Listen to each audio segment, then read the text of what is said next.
Today's podcast is brought to you by Sprizzy. Looking to skyrocket your YouTube channel's growth? Meet Sprizzy, your video's ultimate matchmaker. Their tailored ad campaigns connect your content with viewers who are already looking for videos like yours. With Sprizzy, you're not just getting views, you're gaining subscribers who are genuinely interested in what you create. Are you ready to boost your reach? Visit Sprizzy.com today and let's launch your channel to new heights. Sprizzy, the smarter way to promote your YouTube channel.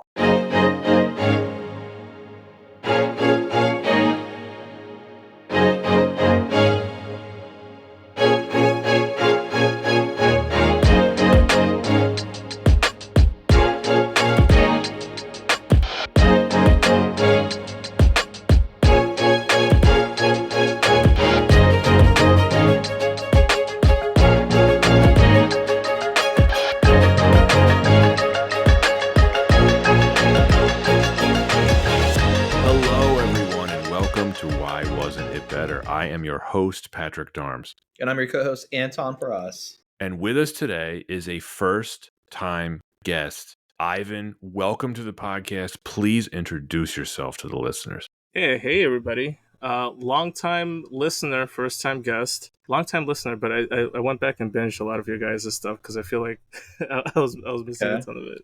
But yeah, very excited to be here. My name is Ivan. I'm a former coworker of Anton. Yep. Great times. Yeah, long-time buddy at this point, right? 3 years, more or less. No, 2 years.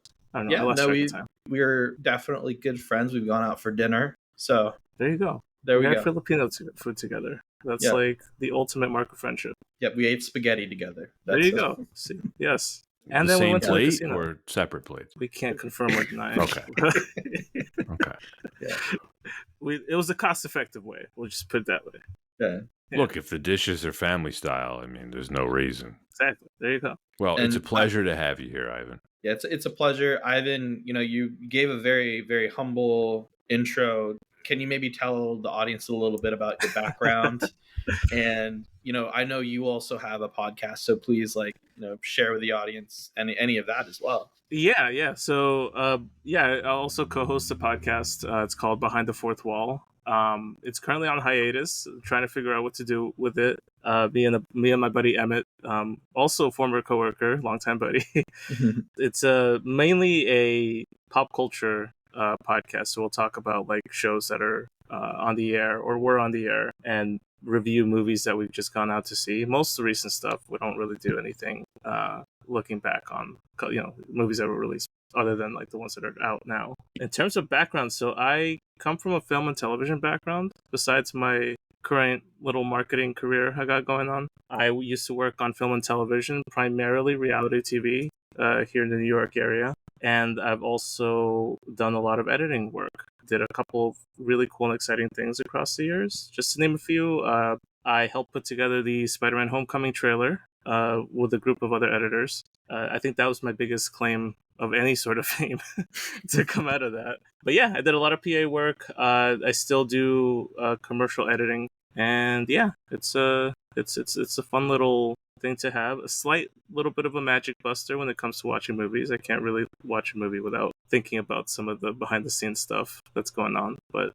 yeah, that's and that about summarizes me. Nice. Well, we're super excited to have you. You have a lot of industry experience that we're excited to talk about, and we have a fun episode to talk about, or we have a fun movie to talk about in today's episode, which we're really excited to get your lens on. Yeah, this is going to be a fun one. This episode won't be released until basically New Year's Eve. I thought it very appropriate given the plot of this film centers around the New Year celebration of a particular year. And of course, it is the 25th anniversary this year of this film. It's Entrapment. It is very similar to a film that we've already covered on this podcast, Anton, the Thomas Crown Affair. At least it has some similarities. The two films have often been compared. I think they are quite different in some respects as well. Without further ado, I'll intro this for us. When a Rembrandt is stolen in New York, the evidence points toward a solitary master thief who is about to meet the insurance company's most cunning and most seductive investigator. Following a nerve-wracking game of cat and mouse, the two join forces, or so it seems, to attempt a daring multi-billion-dollar heist tied to the dawn of the new millennium. Entrapment was released on April 30th, 1999 by Fox 2000 Pictures, New Regency, and 20th Century Fox. Directed by John Amiel, or Emil, I don't know how to pronounce his name. Sorry, John. Screenplay by Ronald Bass and William Broyles Jr., with an additional story credit for Michael Hertzberg. Starring Sean Connery, Catherine Zeta-Jones, Ving Rhames, Will Patton, and Maury Chaykin. The budget was $66 million. That is $124 million adjusted for inflation. And the box office was $212 million. That is $400 million adjusted for inflation. Ivan, as today's guest, why did you want to talk about Entrapment? I just love holiday movies, to be totally honest with you guys. And I think this is one that I feel like kind of flies under the radar. We'll talk about that more later. But I feel like this is a great movie to like wind down the year with. But honestly, I feel like there's one big thing that I think this movie did, and I think not just one the first time I saw it, which I think I was maybe like 12 years old or so. This is still the movie that I can credit as being like I had no idea who was on whose side for the longest time, just given the events unfolding throughout the film. And for me, I think this was a perfect balance of just the right amount of action. And I think viewing it now at my age is a nice little nostalgia pull back into the 90s. And like some of the best aspects of 90s movies, I feel like fall into this film for me. I love the call out that you made, a holiday movie, because you're right. This is not thought of as a holiday movie. It certainly wasn't released during the holiday season, but this is a film that I rewatch pretty much every year around New Year's for the reason you just mentioned. I have always treated this as a holiday film. Now, question for you, Pat, on that. Like, so I know, like, there's a lot of people that are like Star Wars fans that count down to Death Star blowing up to midnight. I feel like there's something in here that we could also do to count down, just to get into the new year for this film. Have either of you guys seen anybody doing this online or like pointing this out, maybe on Reddit or something? There's a couple countdowns in this movie. You're right. Yeah. There's the big countdown, which takes place about, I think, what is it, 16 days or so? Where does the film open? It's like 16 days until the millennium or something. Millennium. Yeah, and then there's of course countdowns within each specific heist that they're pulling off. Are you referring to all of them or one of them? The last one, I feel like. Love it. Yeah. I'd feel like I would time the ball drop to that. Just watch it, yes. Right? So, matter of fact, I might do that this year. I feel like that seems only appropriate. I have done that for this film. I have done that for other films. I've seen this movie a number of times, and I'm glad you pointed that out, because I'm always, that's how I view movies sometimes. I'm like, well, does this add up? This film is noteworthy for a couple of reasons. And then I'll turn it over to Anton to share his history with this film. So I saw this with my dad in the theater. I was a big James Bond fan by the time this film came out. So I really liked Sean Connery. My dad, big Connery fan as well. He took me to see this in the theater, probably because he just wanted someone to go see a Connery movie with. And of course, this is an era when movies would still be marketed around a specific actor, which is not really a thing that's done anymore. I think that's probably something we can talk about a little bit later. But this movie was entirely marketed around two things: Sean Connery and the, let's just call it, appeal of Catherine Zeta-Jones, which was prominently featured in the trailer. It was the last successful blockbuster of Connery's career. It had Catherine Zeta-Jones in it, and I touched on this a bit earlier. It was one of two similar caper films released in 1999 featuring actors who either had played James Bond or were currently playing James Bond. The Thomas Crown Affair being the other one, starring the then current James Bond, Pierce Brosnan. Both films feature a female insurance investigator looking into the theft of a valuable painting, which leads them to become, let's just call it, intimately involved with a wealthy art thief portrayed by an actor famous for portraying James Bond. This was released before the Thomas Crown Affair, and I found this curious. This was the more successful of the two films. This made almost twice as much money as the Thomas Crown Affair. And if you're thinking about this in a vacuum, you would think the film with the current James Bond would do better, but it didn't. Probably my guess is the Thomas Crown Affair was rated R and this was not. And I'm sure that hurt that film's box office performance a little bit. Do you know it's because of Catherine Zeta-Jones? I think you're right. You don't think it was the appeal of Rene Russo? It was Catherine Zeta-Jones. Yeah, I know. No disrespect to Rene Russo, who's awesome in that movie, but Beautiful lady, wonderful actor, but Catherine look, we Zeta-Jones. can just get this out of the way now. 11-year-old me was very interested in seeing a movie with Catherine Zeta-Jones in it. I had seen The Mask of Zorro the summer before this, and I was like, whoa. So when my dad mentioned it to me, Catherine Zeta-Jones is in the film, I was like, cool, let's go. I saw this on VHS for the first time, personally, and tested the VCR's pause feature a couple times. So it's definitely Catherine Zeta-Jones for me. Yeah. Anton, what's your history with this? Very similar to Ivan, I watched this for the first time on VHS. This was a Blockbuster rental. I don't think I've mentioned that a lot, but I think that Blockbuster rental films are either great because they're so memorable and they hold a special place in my heart because of the impact they had on me, or because I just remember it being a huge waste of a Blockbuster rental. This was a fantastic Blockbuster run. I think this had a pretty good HBO run too, or one of those premium cable channels, because I remember this being on TV quite a bit around the turn of the millennium. Yeah, this was definitely on TV a lot. I think there was if I remember correctly, there was a big thing around this and The Rock being on almost back to back on TNT or one of those channels. I'm curious to get both of your thoughts on this because I've always thought quite highly of this movie, and it's a movie that I've more or less never stopped watching. I've always rewatched this pretty consistently, but it didn't do well with critics, which we're going to talk about. And I would say unless you're about our age or older, I think it's pretty much forgotten. It doesn't have much of a legacy, at least not that I could tell.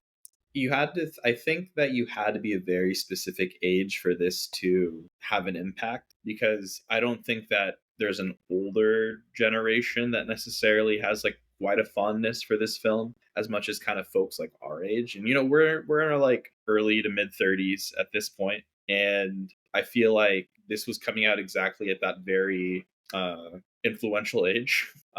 In which case, things like how dashing Sean Connery is and how, what's the right word, inspiring Catherine Zeta-Jones is, will have quite an effect on a young person. Things that really make me feel like that was exceptionally true is I remember an Entrapment reference on the show Workaholics.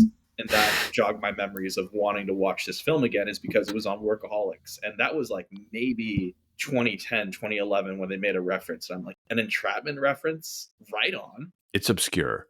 It's Yeah, probably one of the it was a popular movie when it came out, but I would say of all the films that we've covered so far on the pod, it's probably one of the more obscure ones. Would you say?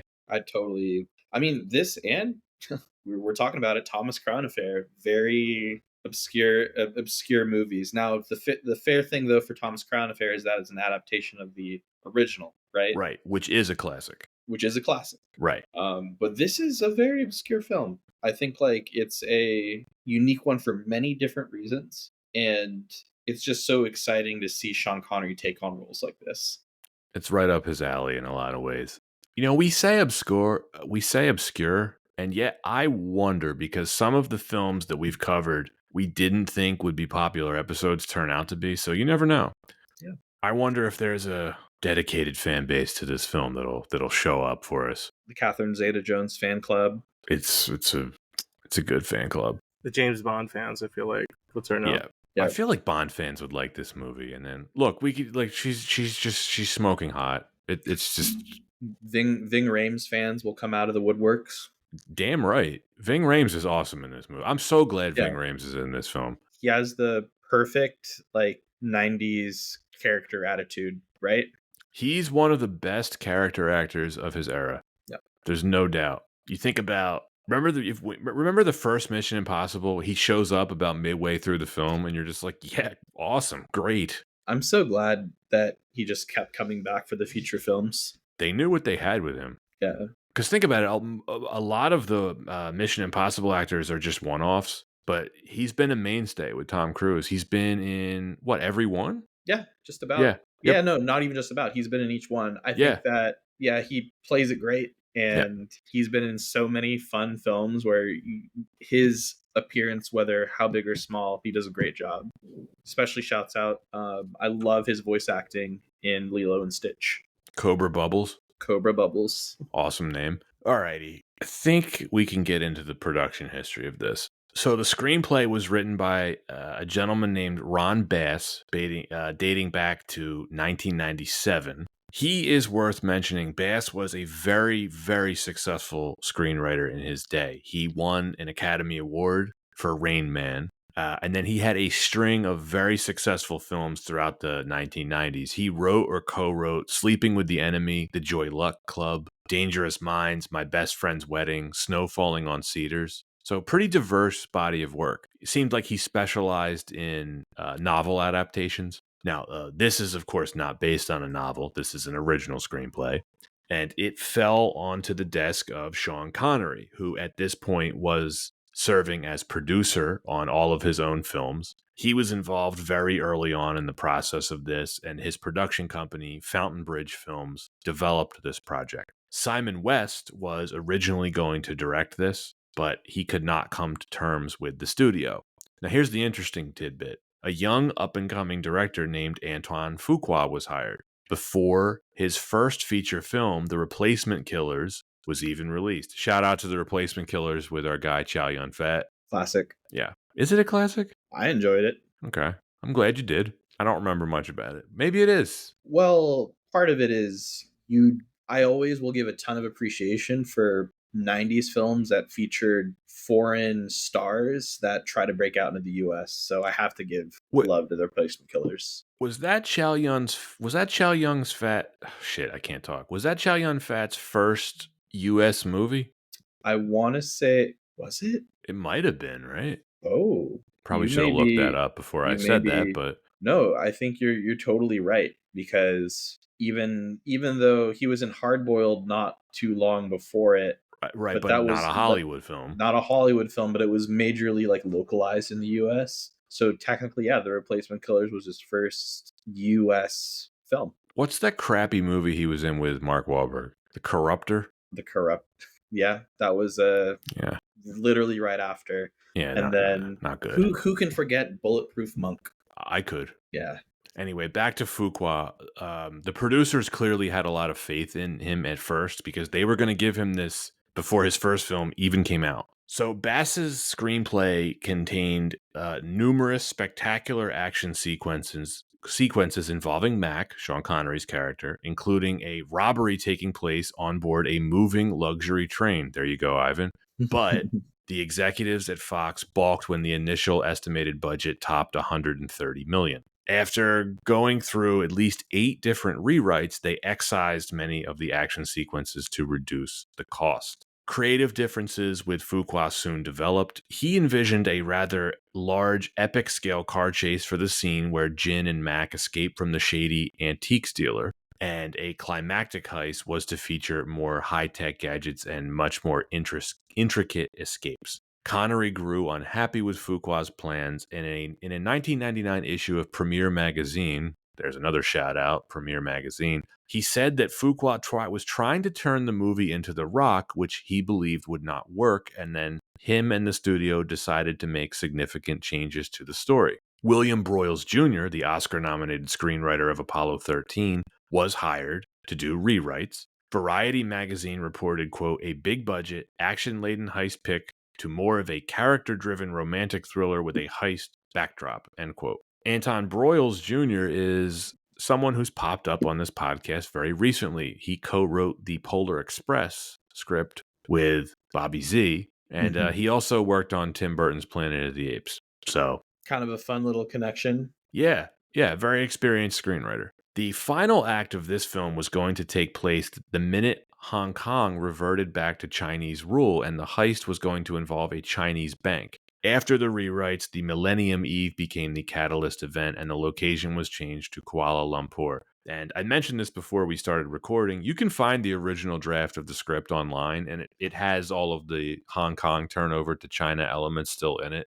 It's kind of interesting to read if you've got some free time. It's like kind of it's a 145-page script. Yeah, kind of pissed off a lot of people. I think there's some other reasons why they didn't want to go with that too. You can probably guess. So back to this. Due to their creative differences, Fuqua and Fox agreed to part ways weeks before shooting was set to begin, and John Amiel was a last-minute replacement. The budget was initially set at $75 million, but ended up costing $66 million.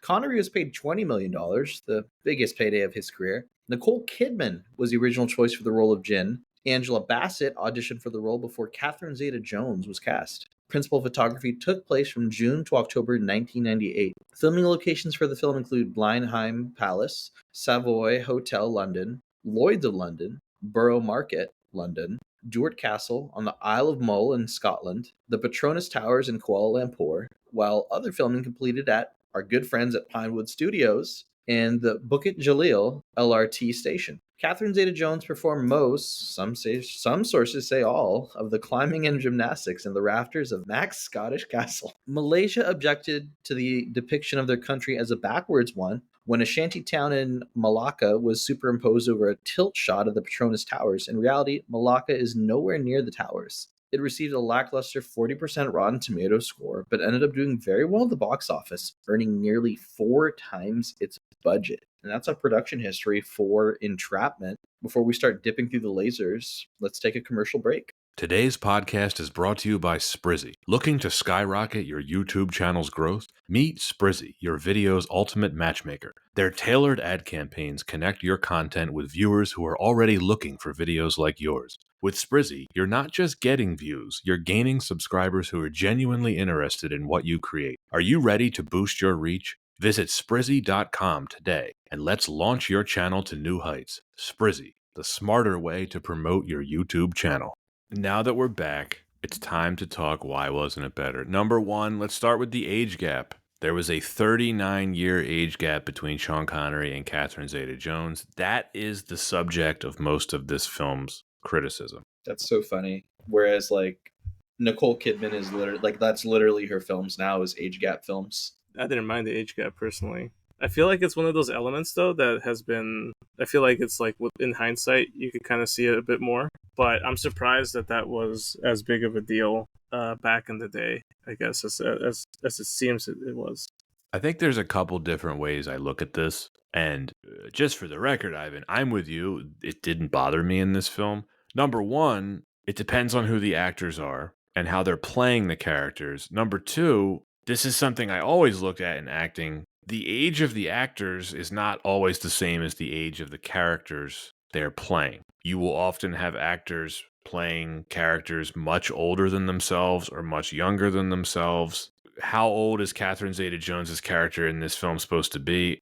They never state it. If it were any other actor besides Sean Connery, it might not have worked. I think they handled it appropriately in this film for the reason that they don't go very far with the romance. This is not an out and out romance. These two characters are not doing lovemaking scenes together. Jin is pursuing Mac, and it sort of reminded me, this is a throwback movie, how Audrey Hepburn was pursuing Cary Grant's character in Charade despite being much younger than him. I think this reason is the main reason why I don't have a problem with the age gap. This is not like Mac was hitting on Catherine Zeta-Jones's character. It was the other way around. He's resisting her mostly the whole time, and they don't really explain why he's resisting her, but we get this impression that his character is kind of sad. Yeah, I mean, a lot of the criticisms I've read are around believability of a relationship like that. And then when you think of the age gap, right, it's like, what, 40 years? Yeah. It is pretty big. I think that when you look at other films where there's a significant age gap, it's not between like someone that's like 70 and then what, 29. So I think that is a little bit valid, that you have to then write in a very believable script in which someone would fall for like a 69-year-old, and who is that 69-year-old that someone would fall in love with. And I think like that's where this film really shines, is that it's very believable. Another age gap that a couple films where there's like significant age gaps that come to mind, like Lost in Translation, like, what is it, Keira Knightley was only 18 and Bill Murray was like in his 50s. Scarlett Johansson. Right. I feel like we're going to run into that now. I don't know what it is, right? Like there's been the whole discussion of like aging and stuff now recently. But if you look at somebody like John Stamos, who's like 61, doesn't really quite look his age. And then you have this example of Sean Connery. Sean Connery definitely looked his age in this film, which I think he was like in his late 60s.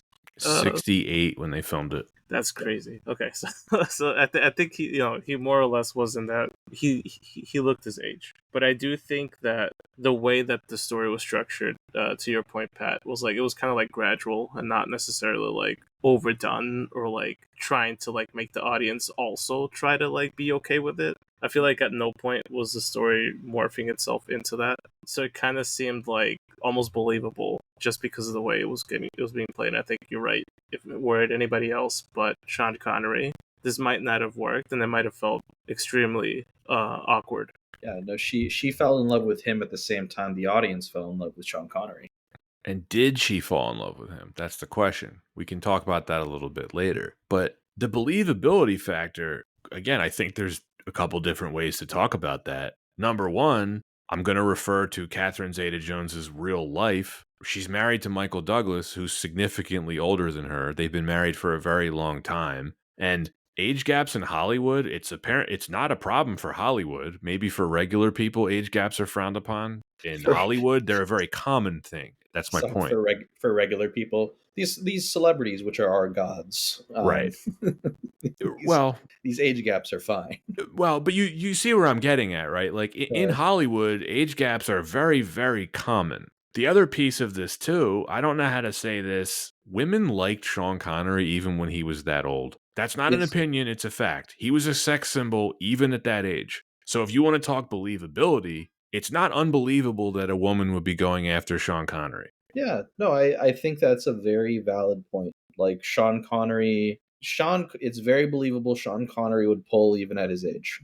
If you're watching this film for the first time, it's one of those things that it either bothers you or it doesn't. If it bothers you, you're probably not going to be able to get past it and you won't enjoy the film. If it doesn't bother you, I'd say what you can focus on, which is probably one of, if not the best things about this film, they have great chemistry. They're fantastic together on screen. I don't even just mean in a romantic way. They play off each other really well. It's pretty clear they got along well on set. Their dialogue is great together, and it's the cornerstone of the film. If their chemistry doesn't work, the film doesn't work, and it does. Before she was put in movie jail, Emmy Rossum was only 17 to Gerard Butler's 33 in Phantom of the Opera. I did not even know that. Yeah, but then she made Dragon Ball and was put into movie jail. She went to movie jail for sure. Is she still there?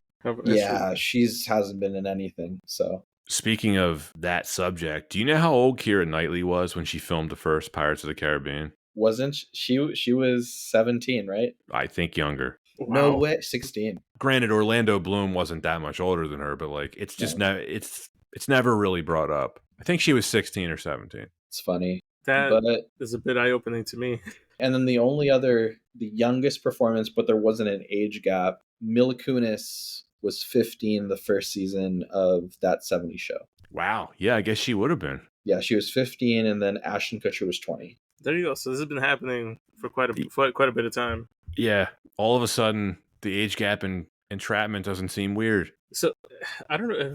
On the subject of this, though, and I don't know if this is just me, right? But I remember, I think I might have talked to Anton a little bit about this, but like just for background, my dad used to bring home VHS tapes to watch films, and they were like bootleg VHS tapes. So it was somebody either recording it off of something, or but basically he brought home this film in that way, along with like a couple of Van Damme movies. That's how I ended up watching this movie, which basically like it was in the pile of VHSs. But when I saw this for the first time, I definitely felt the whole like love dynamic between the two characters. Having watched it again for the pod, I got a different vibe out of it. I almost got like this like grandfatherly thing off of him. And I don't know if that's just like my own, like I'm viewing it in the eyes of a 30-plus-year-old versus watching it at like 12.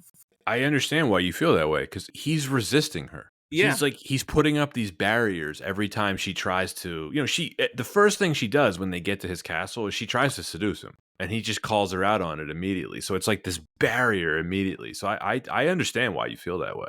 it's like half and half for me, because I think I still see the elements of it for sure, but then there's part of it that doesn't seem like they're going for a love angle. At least on his end, it seems more like he's trying to like guide her to, I guess, like a better to make smarter decisions, basically. Yeah. It's more of a mentor vibe that I'm getting from him, and less. But obviously, it juxtaposed with some of the shots that are, especially in the training scene. Like I still see the elements that of it, but I see it less so now than I did back then. Ivan, he's I just only found it weird. human. Like he's a heterosexual male. Like it is what it is. Well, I think the other piece, the mystery of it all, they can't completely trust each other. And us as the audience, if you're seeing this for the first time, you're just not sure, is she really into him or is she trying to play him, and vice versa. It's that cat and mouse thing. It's like they almost can't be involved with one another. Transparently, I'm still not really sure at the end of this movie if they're 100%, because like this movie takes so many twists with like It does. the betrayals and stuff that I kind of throughout the whole film. I think I said this before we started recording, but like this is one of the first movies that for me had me second guessing at every turn. I'm like, wait, do I understand what's going on here, or am I like being dragged along with the plot here? Like, am I just as confused? And I missed that though. I missed that because I think nowadays you watch a movie, you can kind of pick up as to where things are heading pretty quickly. Yeah, I totally agree. I think that nowadays, whenever there's a big heist or caper film, a lot of the reveals and twists and turns are a bit cliche, but this is a film that really did set a lot of influence and tone for those kinds of films, so it doesn't come off quite that way. And it feels actually like very earned when we do see these plot twists that really surprise. And I think it's because of the way that these lead actors are able to really sell the performance, and with their chemistry together in selling that believability. I have a quote from Roger Ebert's review of this film. He was talking about Connery, and this really stood out to me. He said, quote, "He treats every situation as if it's plausible, but not that big of a deal, and it sets the right tone," end quote. Yeah, really, really well said. Yeah.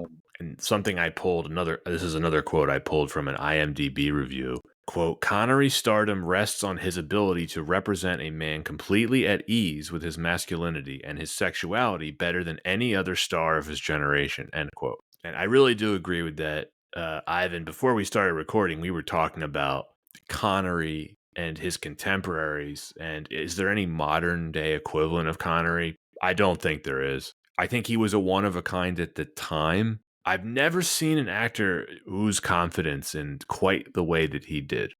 Heath Ledger. No, didn't see No, enough from him. Arguably for me, I think that's someone that was comfortable enough with who he was to kind of take on very... Maybe he just died too young. No, that's fair. Marlon Brando maybe back in the day, but I feel like Before today, he went crazy. Before he went crazy, yeah. But today, no.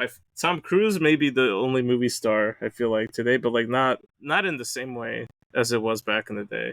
I've seen people make arguments for like ticket pullers, like Vin Diesel, Dwayne Johnson, that kind of thing. But I feel like that's no, like very different. No, those are like, to me, the movie star of today. If you're gonna count like Dwayne Johnson into that kind of thing, it's less so a movie star and more so like a little a showpiece, I guess. Right, like it's the thing that you're like, oh, by the way, this person's also here. So you're kind of like, anytime I go see a Dwayne Johnson movie, I think of Dwayne Johnson in that movie instead of like whatever character he's playing. Now you could certainly make the argument about Connery that he didn't have a ton of range, but and this of course goes back to the James Bond thing, because any conversation you have about Connery is inevitably going to end back at Bond. But the thing that I think set him apart was he didn't just look like it. You knew that he could win any fight that he got into, and he could get any woman he wanted. And that's why I brought up that Ebert quote. He treats every situation as it's not that big of a deal. Like, he never seemed like he was trying that hard. Everything he did seemed effortless to him. Yeah, and we as the audience would buy into it. Like, he could take my woman if I was around him. I feel like that's the type of like charisma he's got. Right. Or a movie with no women in it. In The Hunt for Red October, he made no attempt whatsoever at a Russian accent, but for some reason, you completely buy him as the captain of a Soviet submarine.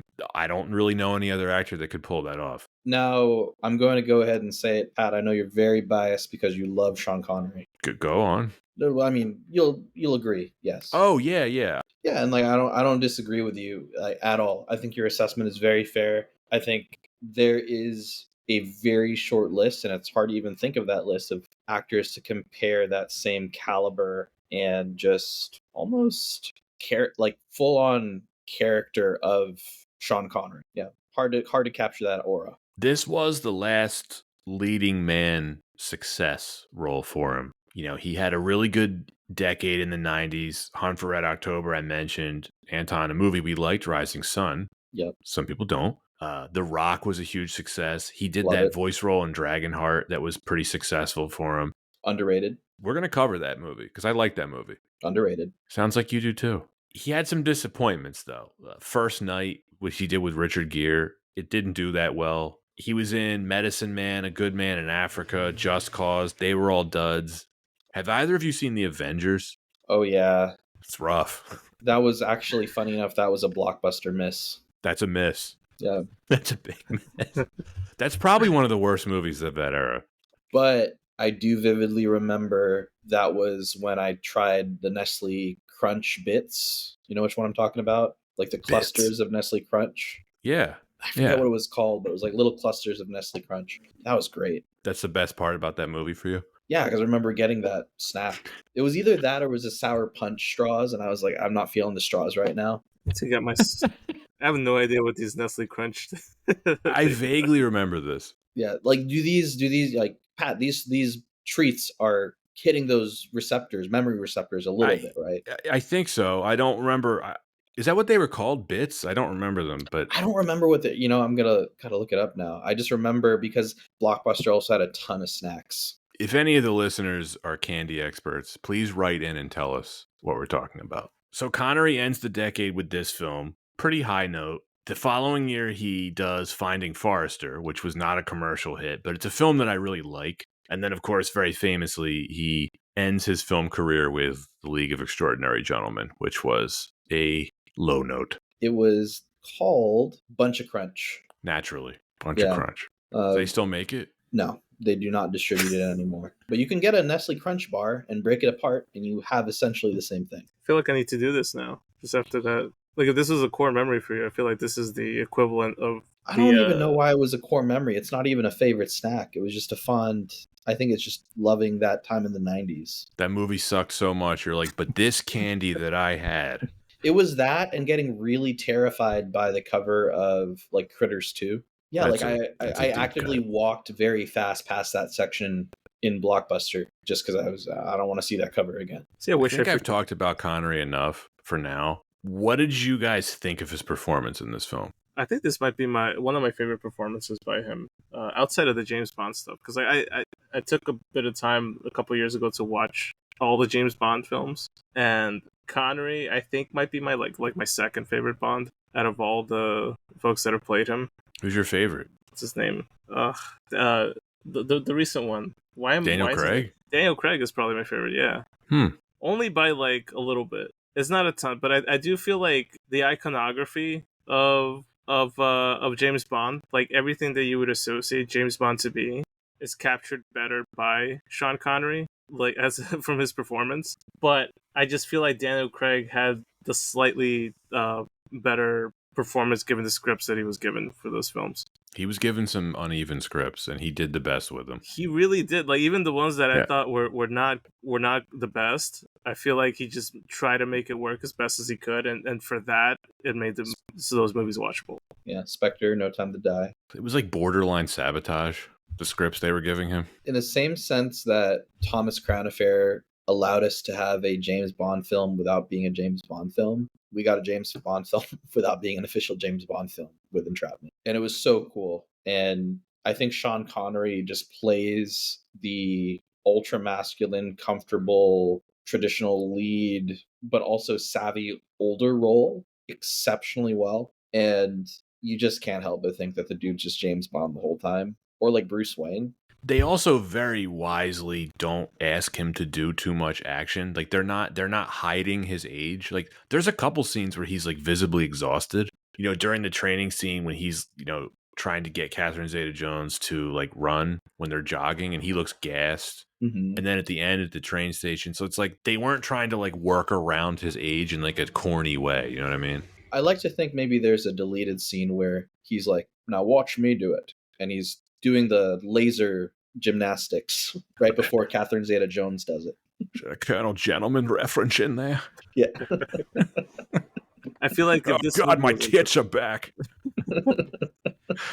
Do you If this- notice he drinks the scotch like he's doing shots? Bold. yeah, He's just Very like gunning bold. them back. It's like, damn, dude. if this movie was done today, we 100% would have gone and aged down Sean Connery, doing a quick fight scene in that scene where Catherine Zeta-Jones' character gets away and he's covering for her. Yeah. And we'd have a whole hallway scene for him, just because that's what we're going with today.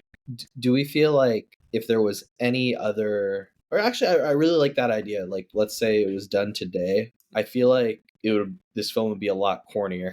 I don't think there's anyone that could play it today in the same way. I mean, there are actors that I could see fitting into this role because of, you know what? I just thought of someone that kind of very similarly fits like a mold of like ultra masculine, very comfortable with sexuality, great, I mean, has fantastic range. Denzel Washington. I can kind of see it.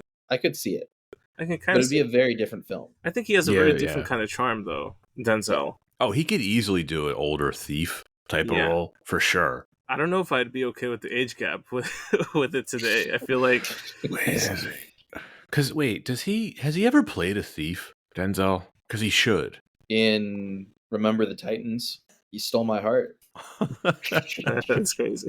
he should play a thief. I mean, he did the Equalizer films, which is much more action oriented than this. Yeah, that's more that's way more Death Wish than it is Yeah, more subtle like Entrapment. Connery reminds me of something I wanted to talk about with Denzel. I hope Denzel retires before we see him like washed up, and we don't get like awkward scenes of him like I don't know, Robert De Niro in The Irishman, where you're just like, man, you should have retired 10 years ago. We just talked about this yesterday, Ivan. Yeah. It's so funny. Oh, really? Yeah.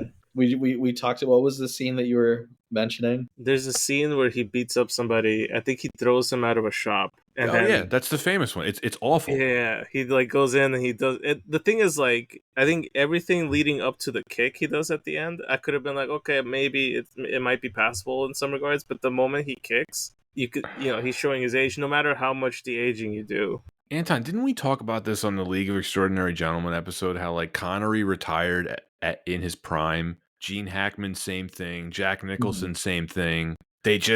We never saw them washed up. Yeah, and it shouts out on legendary League of Extraordinary Gentlemen. Fellow Next Door alum Garrett even pointed out that during the behind the scenes, the actor for our young Tom Sawyer had trouble holding the rifle with one arm, unlike Mr. Sean Connery.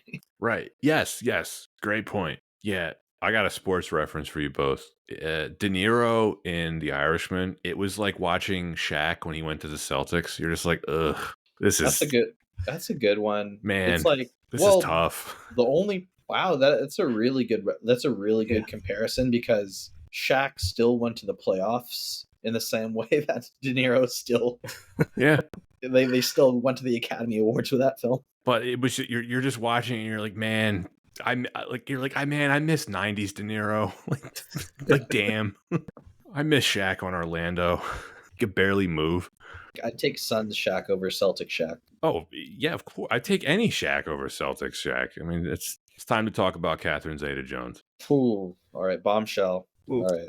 The looks thing is obvious. She's also a great actress. She completely holds her own against Connery. She's awesome in this movie. It's a complete dance they do. I feel like both of them. And I think that that's not something you get all the time. I feel like, especially like movies after the 2000s, I think it's like very like looks based, I guess, whether it's a male or female lead. Like they're trying to like have them like be like the hot couple, I guess, or the hot person in the cast, but you don't get actors that are like able to keep up with one another in the talent department. And I think that that's when they're able to balance it well, it works really well. And and this movie is a perfect example of that. I think had it not been cast in that way, I feel like we'd feel very differently for it.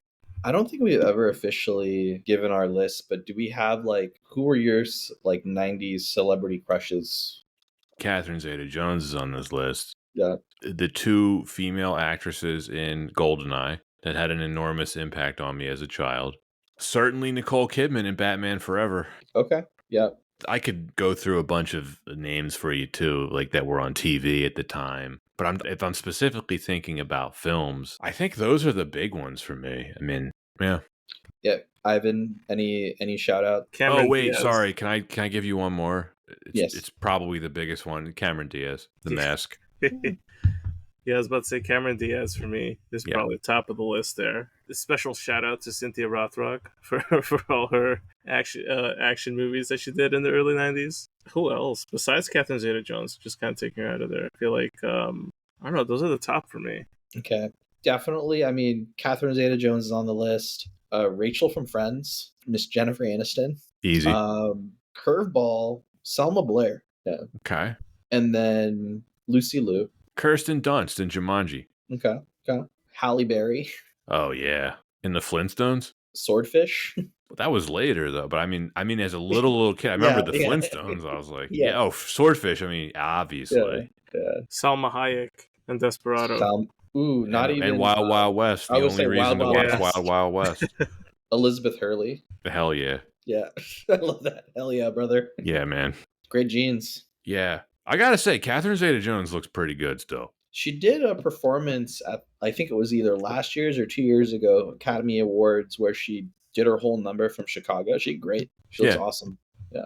She's an Academy Award winner. Yeah. Which was no coincidence presented to her by none other than Sean Connery. I think that is what sets her apart from a lot of her contemporaries is it wasn't just the looks. She did a lot of different roles in this era, and she was great in all of them. And, looking at her filmography, she has not been in as many movies as I thought. She's not that active anymore. She still works, but her heyday really was like this 99 to 2003 range. A lot of what she does now is just commercials, right? Seems that way, yeah. Yeah, but I think that this is really where you hit the nail on the head with she takes on roles that are very interesting. She doesn't take a ton of roles. She's not constantly working, but you look at her body of work and she's been in some amazing performances. She was not just a pretty face that they throw into films. Like when what's the first movie? I know she was in a bunch of supporting stuff, but I'm assuming the first thing we all saw her in was Mask of Zorro.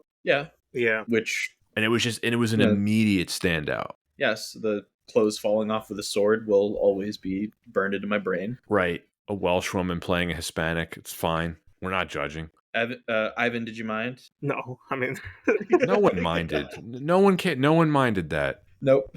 I feel like that was the norm back then. It's like if you look slightly Hispanic, here you go. I mean, she does. She could be kind of like Hector Cruz, played by Will Patton in this movie. Relax, Hector. It's my favorite part of the film when Ving Rhames calls him Hector. I think her weirdest performance, like still a good performance, but I don't know, was The Terminal.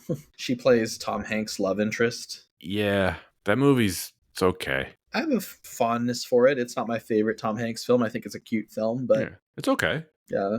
It's just funny. Her character is like, I go around the country sleeping around, and she that doesn't change with her character. Back to Entrapment. Her character in this film is great. She's really smart, but she's impulsive. Ivan, to bring it back to the point you keep making, it's like you if you're watching this for the first time, is she the mastermind of what's going on or is she not? It does keep you guessing. You know, when I questioned it for the first time, and I remember even as a kid, is when she's removing that one of the heists, she leaves a piece of gum on the the pressure switch. Yeah.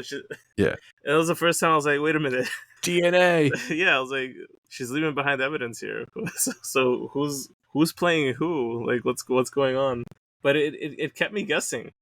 It's just like all. There were a lot of things that were kind of moving, pieces that were moving, and I think once you get to the end of the film, like I said, I'm still kind of left questioning who actually was at the forefront of everything, like who's playing who. In terms of like thinking back for that performance, like I'm not sure if anybody today, actress wise, right, like can kind of compare, I guess, in terms of like filmography and choices of today. Because I thought about like maybe like Scarlett Johansson and some of the roles that she's that she's taken on, but I feel like it's different, right? Because Very different. she does like really great performances here and there, but I think it's more of like some you can tell sometimes she'll take something just to just for the job. Which is nothing wrong with that. No, right? No, but no, not at all. different type of filmography versus like Yeah. someone like Catherine Zeta-Jones. I feel like Scarlett Johansson could do this role. It would be a little bit of a different film. I don't say this a lot, Anton. I actually would not mind this movie being remade. With Scarlett Johansson and Denzel Washington.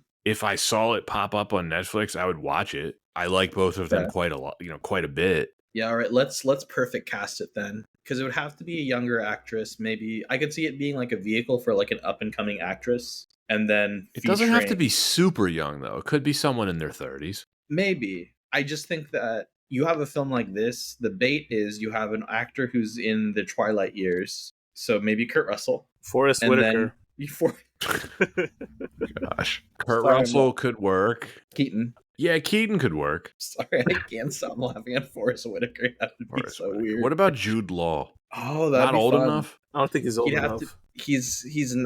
He's up there. I don't think right? he looks old enough, I guess. No, he doesn't look old enough. See, that's the thing. Like, Connery always looked 10 years older than what he was. He always looked older. Yeah, Whereas, like, you're right. Like, Jude Law looks pretty youthful. well, what's his name? Brosnan? That would be quite- Brosnan's already maybe- done this kind of role, right? Like, Yeah. he's done this. What about Daniel Craig? If they Craig, reboot that'd be this, fun with Let's one. be real Daniel Craig- obvious about this. Daniel Craig could absolutely do this kind of role. Only put in James Bonds in these kinds of roles. But it's Yeah, gotta sure. be- I mean, it's that kind of role. But now for the female lead, I'm thinking like a Haley Steinfeld. I feel like she looks too young, Yeah, I could see that. right? Like I think so because Catherine Zeta-Jones. What was she? She was in her early 30s, right? When She was, Yeah. I think she was 30 when this came out. yeah. So she looked just about like the right age, I guess. Yeah, she looked about 30. Yeah. We're rambling. Yeah. I just like I like this. It's a fun game. It is fun. Yeah. Do you agree with me? Like, I would see this as a remake. I would watch it. I would too. I think like it's a great concept, and I think it's one that's the concept of it, right? Like a older mentor-y and then a younger upstart. It's in a lot of different plots, but I think in this particular case, no matter what you do a remake of this film, it has to have lasers. You have to have the lasers. Yes. You have If you're not going to put the laser scene in the film, then don't remake it. Don't even bother. Okay, the plot. Okay. That's the second reason. The Rotten Tomatoes critic consensus reads, quote, "A poorly developed plot weighs down any potential chemistry between the movie's leads," end quote. Did they see the film? That's so funny to read that, because I feel like it was actually a very well placed, thought out plot. Yeah, it is. You have to be patient, I think, for this kind of film. Maybe that's where contemporaries can look at that and say maybe it takes a bit of time to play out. I There's was a few wondering plot about holes. that because I was like, oh, maybe modern critics wouldn't like the pacing of this film, but I think this movie's paced really well. There's a few plot holes that I feel like is the only reason why they would kind of have that opinion. The chemistry thing I disagree with completely. They have great chemistry. I'm really curious, what do you think the plot holes are? Because I was trying to find some. There's two that I noted, and hang on, let me put out my notes. Yeah, please. There's two. There's one I feel like when they landed to pull off the final heist, they said they have to do it the following day, but it technically ends up being longer than that. So by the time they actually do the heist, more time has passed than what it was initially said. Okay.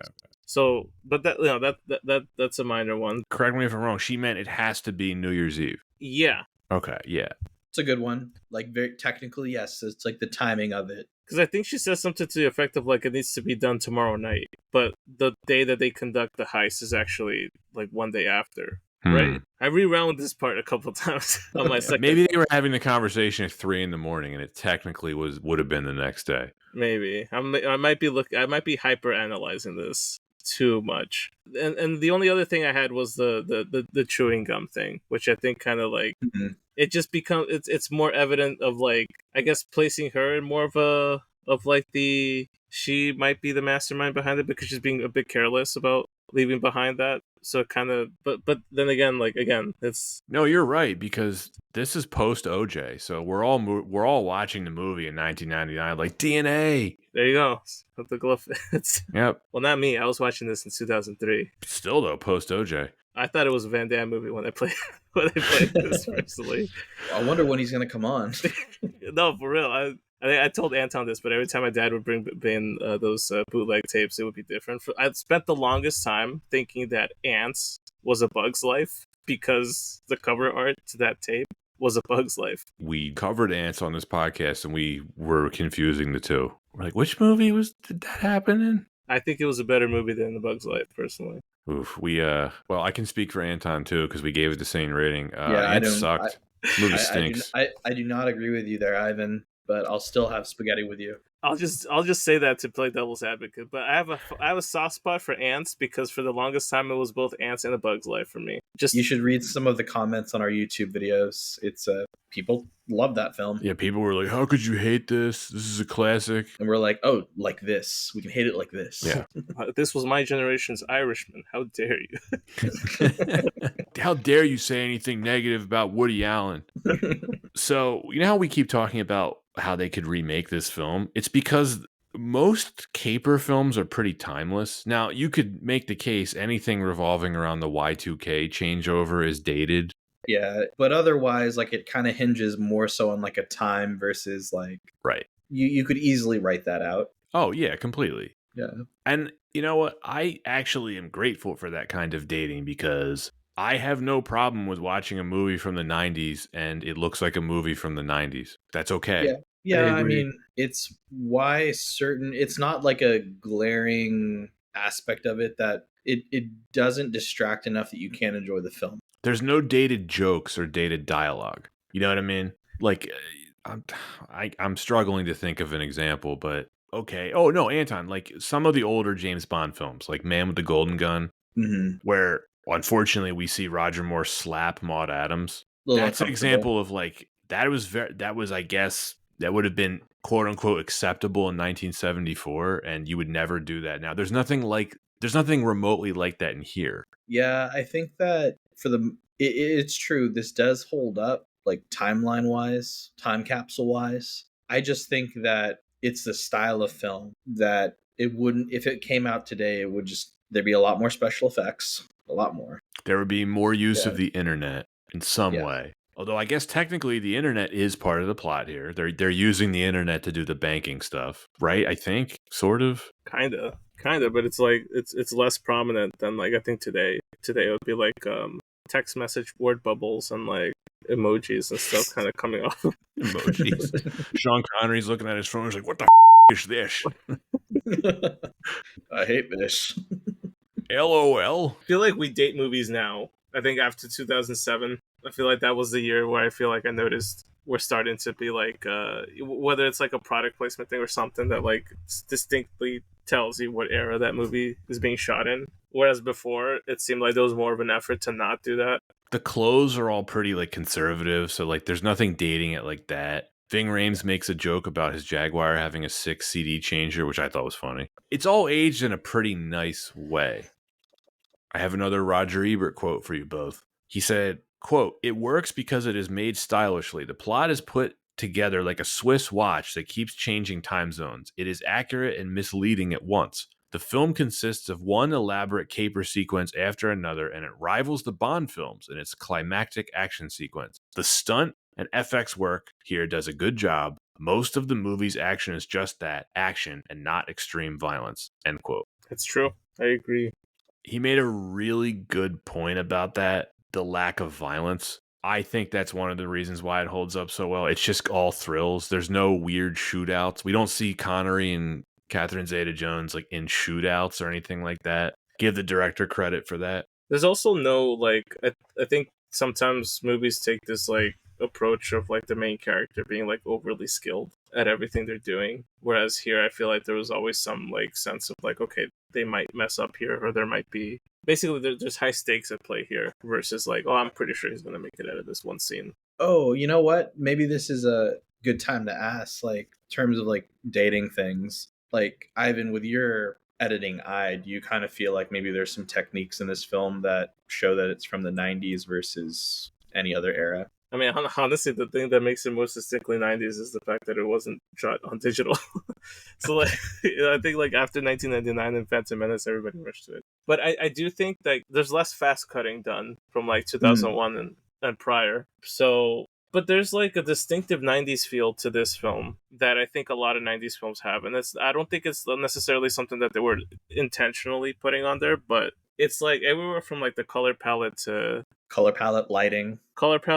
The way that things are shot. It's shot pretty straight. Yeah, but it's like it's a clean. It's clean. It's not trying to do anything fancy. I actually have a trivia bit for you both. I saw this on the DVD, the making of. There's some actually pretty impressive effects in this film that you don't even realize are effects. This is going to jog your memory a bit because you have to think about specific shots in the film. Mm-hmm. At the end, when they're in the Patronus Towers, any time that you were looking down from the tower and you're seeing everything in the street, like the party below, that is like a giant 50-foot miniature that they built of the towers, and all the people below in like the walkway and everything, it's a miniature, and all the people you see in there are CG. That's pretty Wow. cool. That's awesome. I was really impressed. I was like, I did not realize that was CG.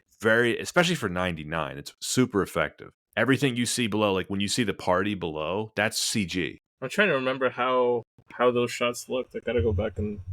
I'll put it to you this way: since you didn't think they were CG, they look good. Yeah. No. It's a way, like, I love the usage of miniatures throughout film history, because then it makes me really disappointed when I watch The Princess Diaries and I know that mansion that I look at the end is clearly a miniature. I'm always surprised at how realistic looking some of that stuff is, like, especially when you look back on it today. Oh, dude, miniatures, matte paintings, Hollywood magic. Yeah, I love a matte painting. Even when you can tell it's a matte painting, sometimes I'm like, I just love a good matte painting. It's such a skill that's now they have like a whole projector that'll display whatever it is. Yeah, it's just digital now. Yeah, you know, when you said this is dated because it was shot on film, I was actually thinking, I'm like, that might mean it's dated in a good way, because a lot of stuff shot on film looks better. Not all the time, but sometimes. It 100%. If it doesn't look better, it can look better, because if you still have the film, you can reprocess it back into it, and it'll be a much higher quality than any digital film that was shot. You guys know these movies. So the DP on this was a guy named Phil Mayhew. He also shot 2 Bond films, no coincidence. He shot GoldenEye and Casino Royale, which have awesome cinematography. You can feel that 100%. The gentleman who edited this, Terry Rawlings, he edited GoldenEye. Mm-hmm. And Anton, he's worked with Ridley Scott quite a bit earlier in his career. He cut Alien and Blade Runner. So it really does feel like a Bond film. Yeah, very experienced crew on this, and you can tell. I mentioned the pacing earlier. This is 112 minutes. That is exactly the right length, in my opinion. I don't think you need to cut anything out of this film, and there's really nothing that I would add. There are deleted scenes. I've seen them. They're not necessary.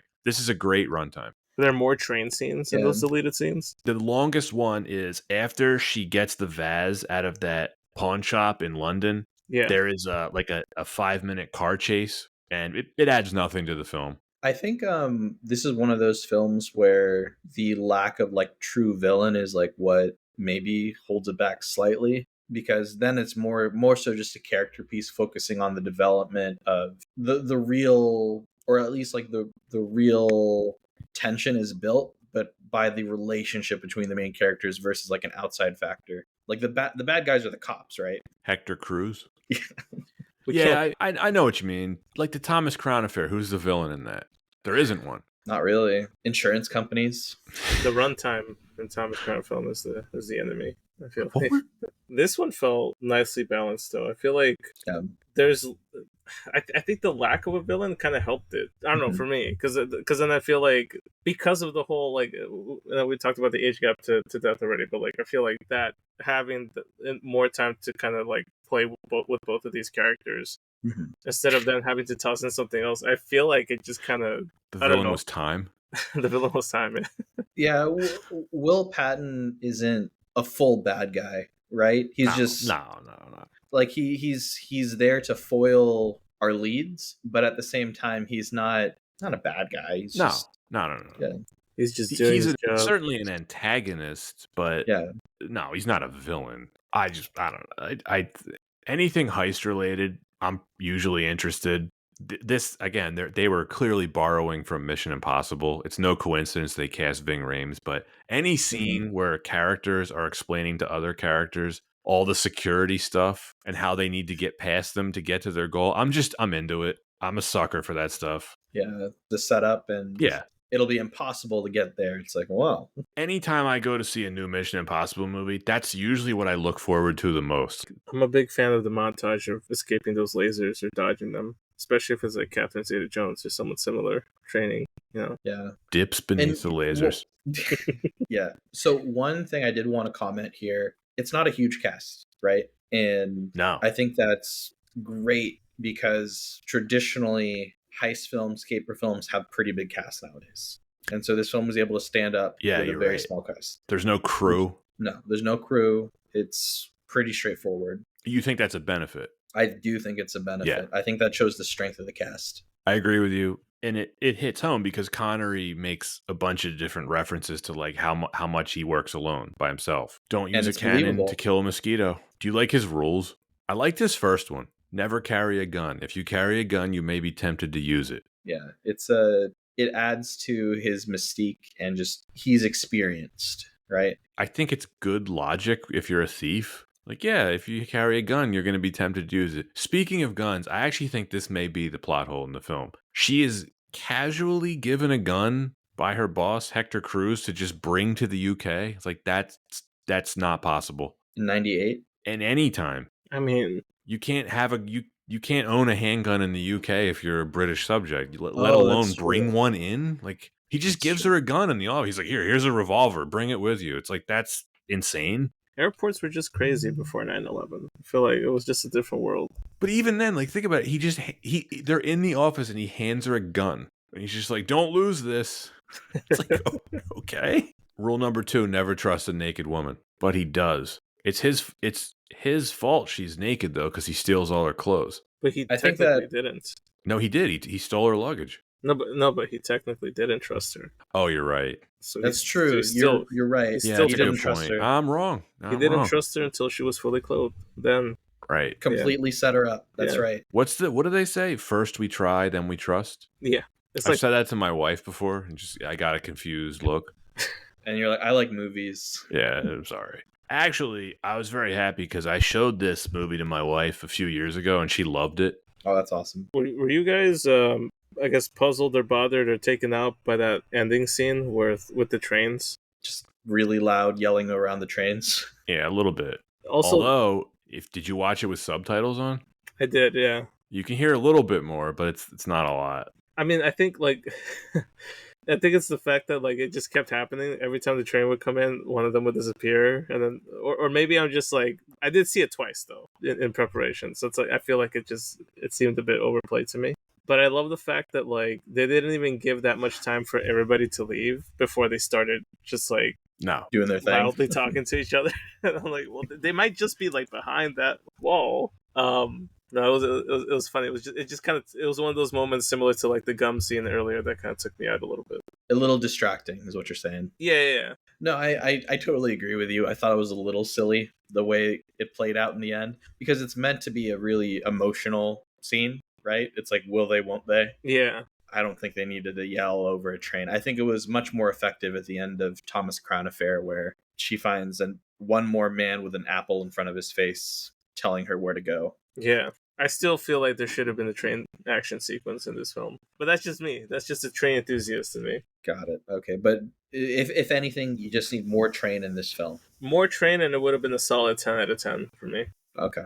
I don't know where I would rank movie houses, but Mac's house is pretty high for me on like movie houses I would want to live in. That's baller AF. That castle. Just so cool. Like all of the wood furniture. Oh yeah. Yeah. It's like, what is that? Mahogany? He's got it looks so cozy. It's a lot of this film. Very cozy. Yeah. I like the art he has too. Like I'm big into artwork. Some good stuff there. Francis Bacon, Fernand Lager, There's two Modiglianis. Anton, did you recognize one of them? From a very famous film. Skyfall? Yes. Yeah. Did you recognize Yeah. this, Ivan?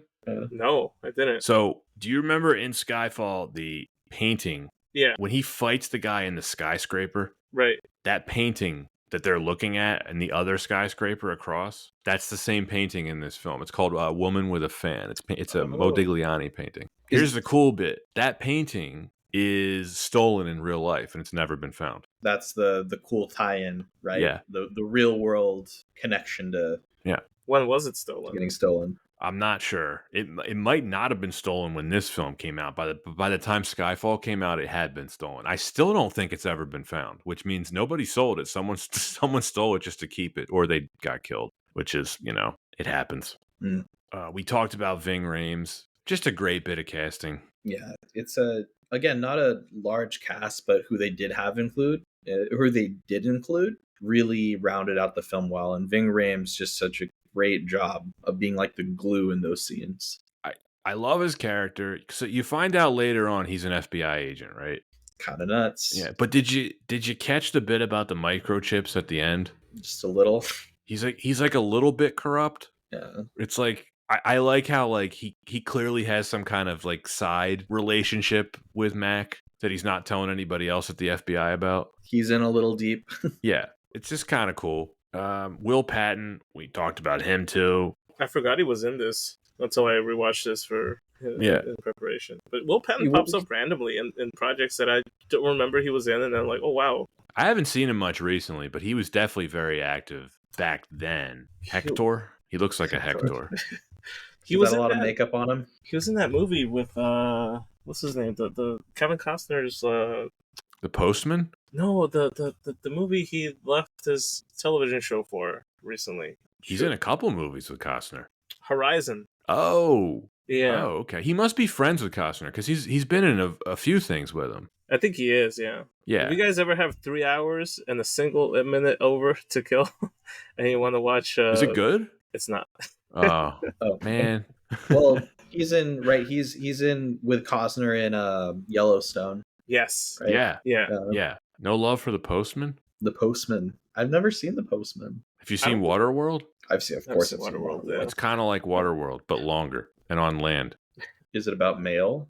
It involves mail, yes. Okay. It's not great. Is he the main character in The Postman? Kevin Costner is, and Will Patton plays the bad guy. See, I'm adding this to my watch list now. I mean, it's not good. Oh, okay. I'm taking it off of my watch list. But I don't know. Like, did you like Waterworld? Because I don't hate Waterworld. I thought Waterworld was a decent film. It's kind of like that, where it's like it's not great.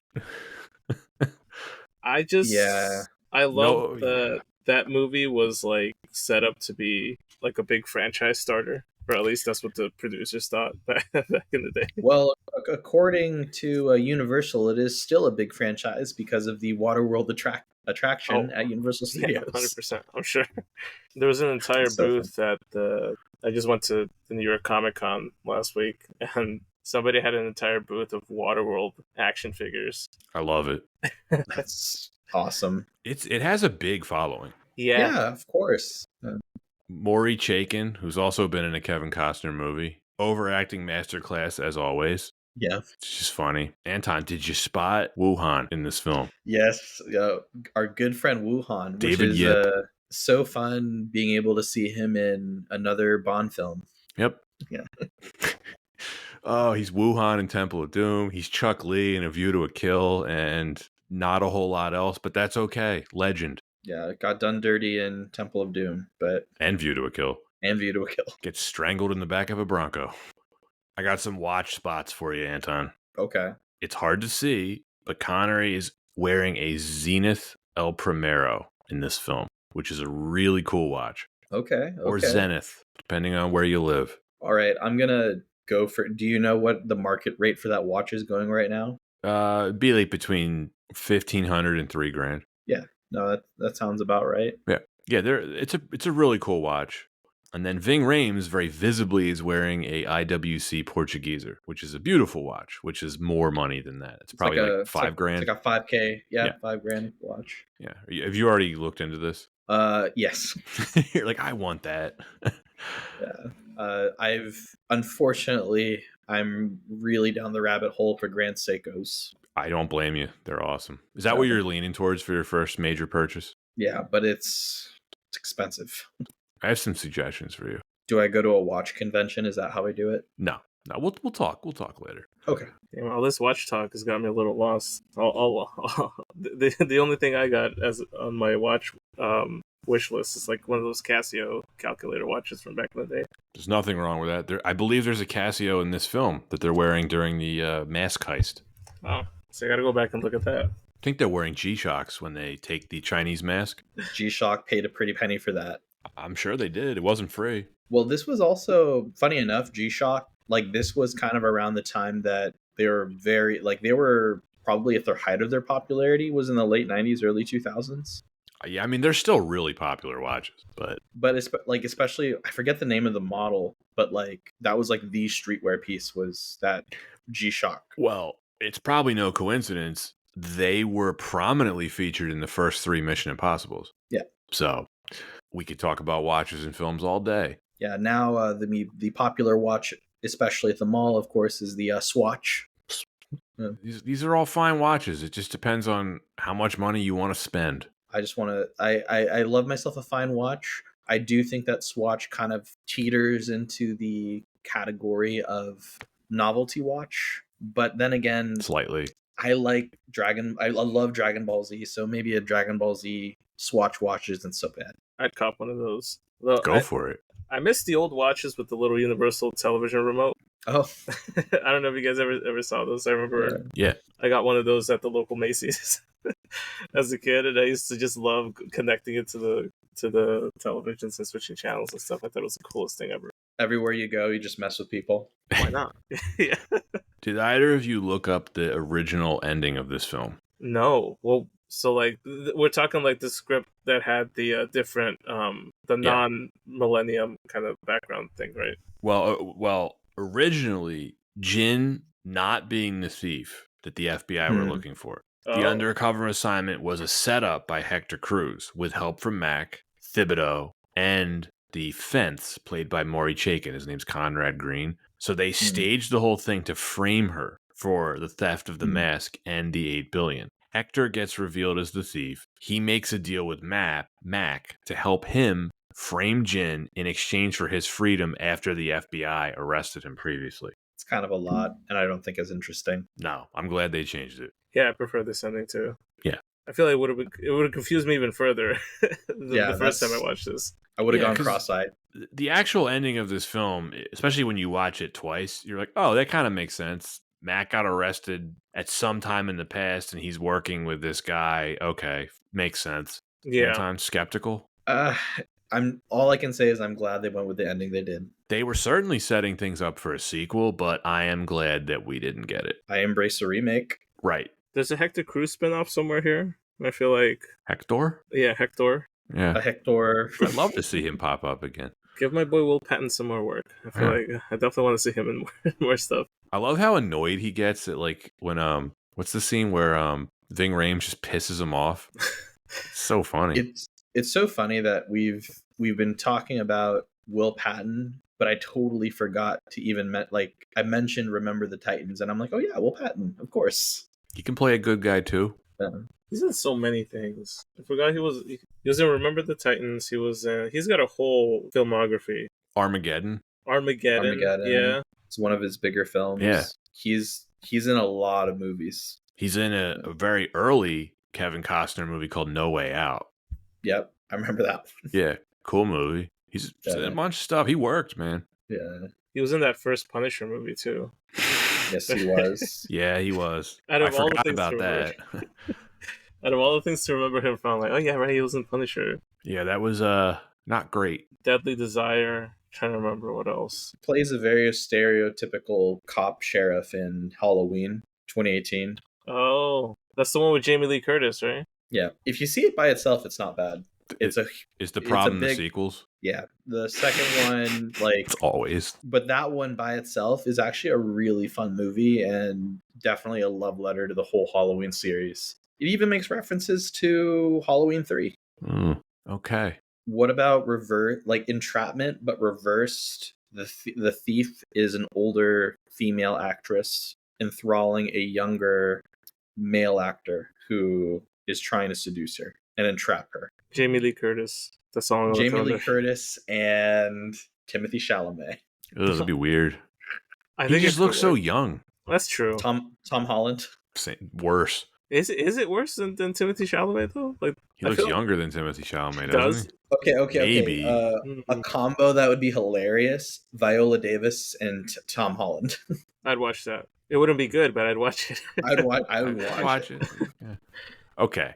Ivan, as the guest, you have the opportunity to give your rating first, if you want it. I will, as long. Do you guys hear the barking dog?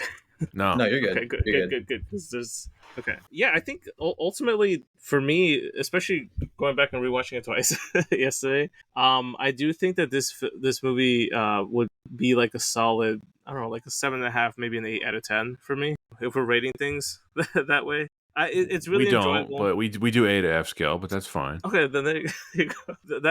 That's on my own custom rating scale. I think that's what it'd be. I really enjoyed it. I think it stands the test of time. It's a solid cast.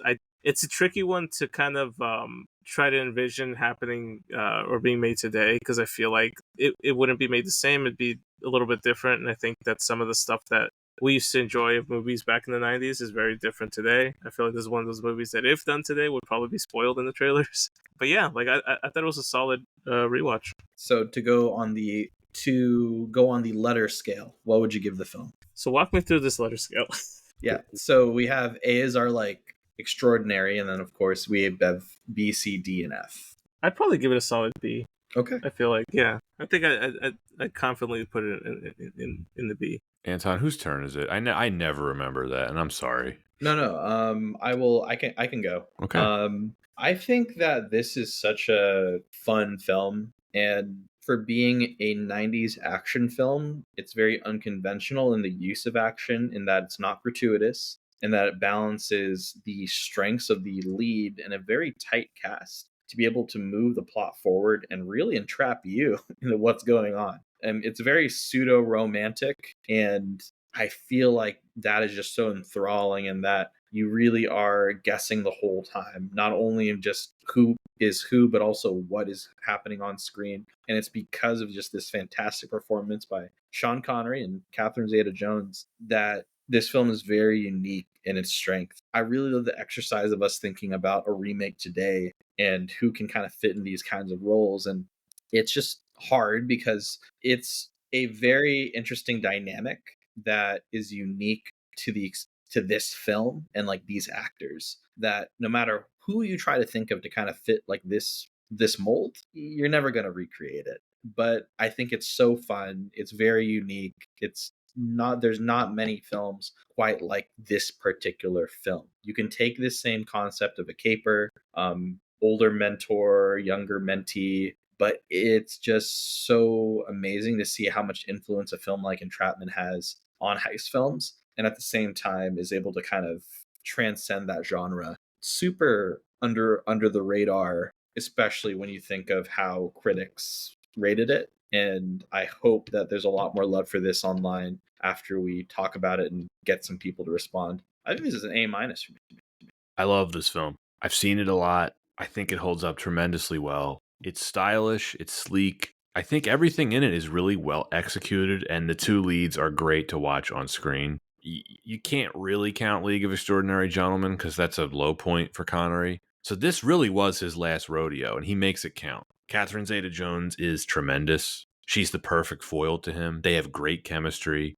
And I would say those two performances are what elevate this above what would just be like a standard caper film on paper. You know, the rest of the cast is great as well. It's a small cast, but they're all standouts. There's really no weak link in the cast, and that's one of the best things about the film. And I think one of the other major strengths is the script. You know, we discussed a couple of holes really, but overall everything in here works pretty well. Everything in here comes off pretty well. It's a great movie to watch with people who have never seen it before because of the mystery and intrigue that it really does keep you guessing. Anton, like you, I hope that we can bring some more attention to this film because I don't think it has much of a legacy. I've always thought of this movie as a classic, and it does make me feel old because at this point this is a relic of the 90s. So I am there with you, Anton. This is an A minus. This is everything I want out of a caper film.